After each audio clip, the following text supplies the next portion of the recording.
About 12 months ago, we initiated a disruption portfolio, and that's effectively what I'm head of inside of Nedbank CIB. There are literally thousands of fintechs globally looking at challenging value chains inside of banking, and then also outside of fintech, which is a great example of Aerobotics, and we'll get to that now.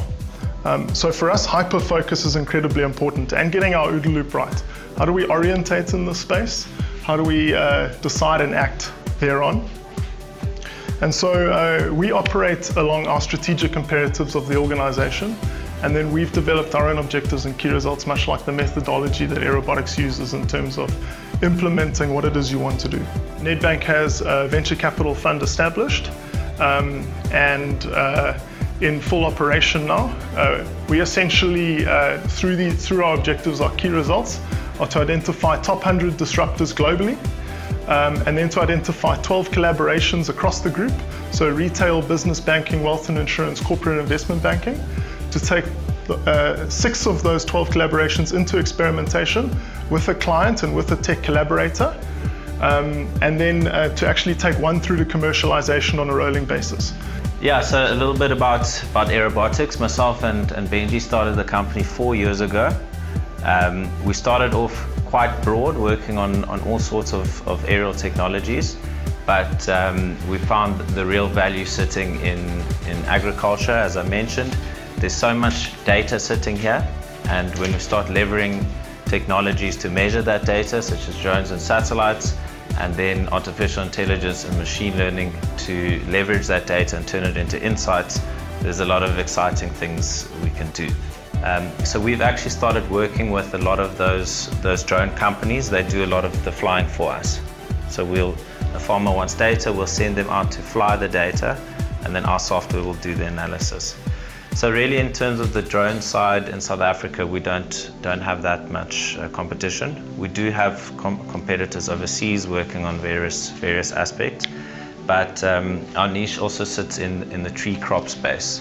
So it's even just the problem of detecting individual trees automatically is difficult, and then we take it a lot further. So yeah, we've just been to Google. We know we are ahead of the game worldwide, but obviously now it's important to continue the growth and stay ahead. Yeah. So using this new technology, drones and satellites and large area data collection, it's now become possible to monitor every single plant, every single tree on the farm.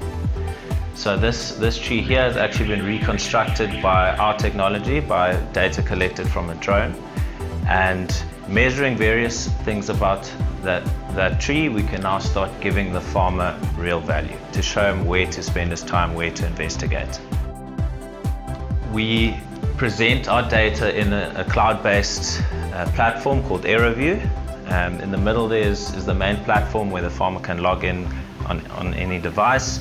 It shows a weekly satellite image of crop health, as well as all the drone data and scouting data fed back into that platform. That links together with the in-field scouting app, where the user can still go in on the ground and collect any data on pests and disease that feed back into the platform. And then we've also got an app on the left there that will fly the drone for the farmer, for the client.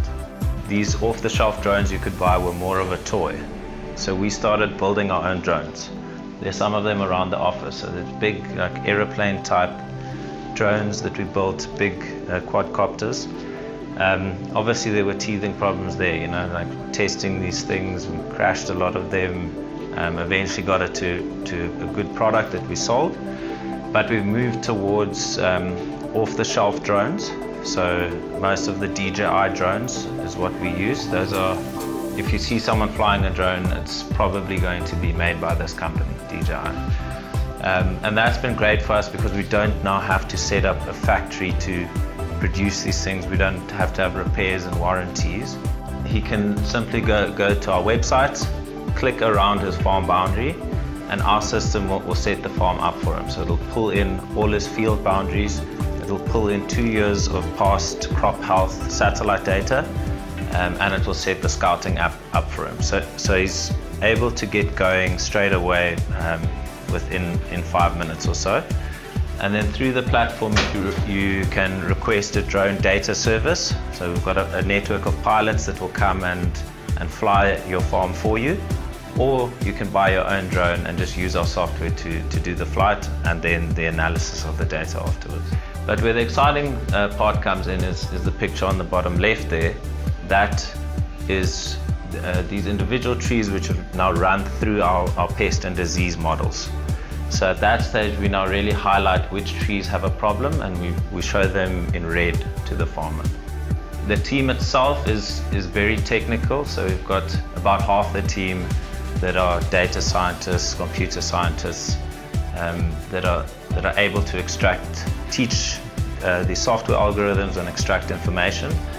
We've got agronomists in the team, so it's important for us to have agricultural specialists that can give the right guidance in terms of what to measure in the crop. And then yes, a good financial and marketing team as well.